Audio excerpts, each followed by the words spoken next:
Baseball's so great, man. You can have a guy who not one, not two, but three whole teams give up on, only for him to become one of the game's best hitters with that fourth opportunity he's given. I mean, bro is being passed around more than Joy Taylor, and I'm talking about Brent Rooker, a much more respectable person than Joy Taylor, and someone who is so fun to root for, but especially when you see his Twitter account.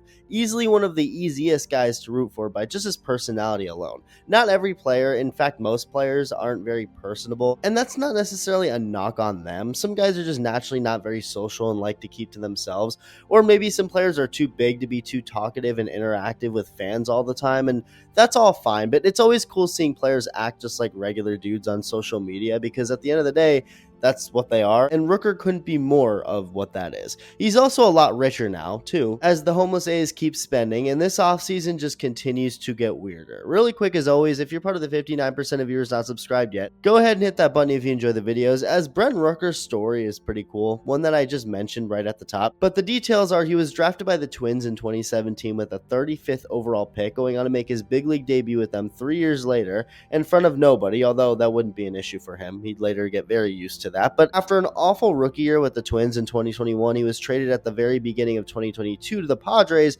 played just 2 games there before getting traded to the Royals in August, played 14 games there, was awful, and then designated for assignment. So yeah, in November 2022, Brent Rooker's mom might have been the only person who knew who he was, and that's even questionable. And then when the A's signed him, that only made him more unknown, sadly. No, but in all seriousness, I'm not sure how many players have turned a career around as quickly and as dramatically as Rooker's done to his. It took one single month the next year in 2023 for Brent to be recognized in a big way, with him winning AL Player of the Week after going 10 for 24 with 5 home runs and 11 RBIs in the last week of April, and overall ended up leading the A's in home runs, RBIs, and OPS. He did strike out a ton, that was his flaw, as he was mostly a power bat who didn't hit for a great average or get on base at a crazy rate. So you know what Rooker did for 2024? Raised his batting average 50 points and his on-base percentage about 40 points. So he must have sacrificed some of his power to do that, right?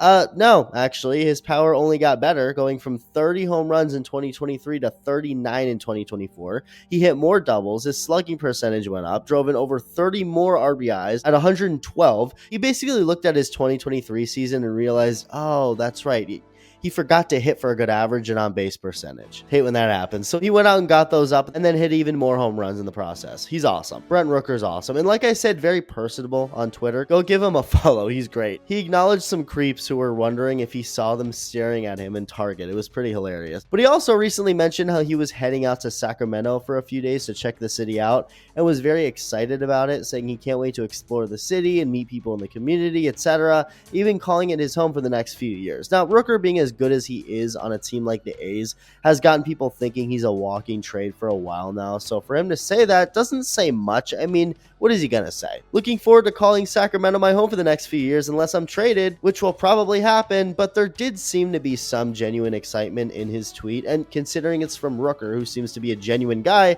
well, combine that with what we now know he knew when tweeting this, it all makes sense. It wasn't too long after this that it was announced the A's and Rooker agreed to a 5-year, $60 million contract, with the deal including a 6-year vesting option at $22 million that can escalate and get the contract to as much as $90 million.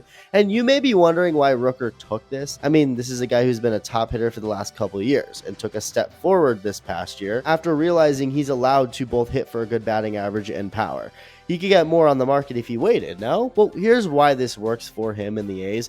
This is being called a contract extension, although it should be called more of a retooling of the contract he was already on. He's only really being extended for like 2 years because Rooker wasn't set to hit free agency for another 3 years. Anyway, after the 2027 season, his arbitration years where he was going to be negotiating money with the team are now settled with this contract. He'll be making $30 million over the first 3 seasons, which were originally, of course, like I just said, his last 3 before free agency, and now tack on a couple more years for 15 each year. That's the guaranteed contract with, again, a potential it can reach 90 if they choose that 6th year with the escalators. For anyone still confused why he'd take this deal, Rooker's also 30. Not that that's crazy old, but it's not crazy young either for a player. And again, he already wasn't going to be eligible to hit free agency for another 3 years, so when he did, he'd be 33. So he wouldn't be getting anything crazy long-term on the market anyway. So that's why taking this is a good deal for him, as who knows what happens within these next 3 3 years. Smart to take guaranteed money now while you still can and you're worth a good amount. And hey, maybe when he's 35, he'll get another contract. Seems like a safe bet to do this now. Same from an A's point of view, because it's nothing that crazy, the contract. But yeah, man, this team leaves Oakland and John Fisher all of a sudden remembers how to spend money. Don't think that's a coincidence for 1 second. It's all part of the plan. And a big part of the reason the A's have been spending it all is to avoid grievance from the MLBPA. They're obviously not going to win next year. So I would say it's disappointing in a sense to see such a fun dude and player like Rooker staying with the A's rather than going to a good team. But let's not act like he won't get traded at some point during the duration of this contract. He probably will be. But it's still strange seeing the homeless A's being a top spender in baseball this offseason. Again, it's not like they're spending to win necessarily, more so about avoiding any issues from the Players Association for not spending and getting some names to sell some tickets in their temporary home of Sacramento. But still, it's weird and all the more frustrating for the people of Oakland. But shout out Brent Rooker. It looks like he got to celebrate with his boys and manager at the Kings game. I'm happy for him. We should all be happy for him. Now someone please find this man his pad thai. Actually, I just had pad thai today, now that I bring it up. Brent's a smart man. He has very good food taste. Anyway, thank you for watching.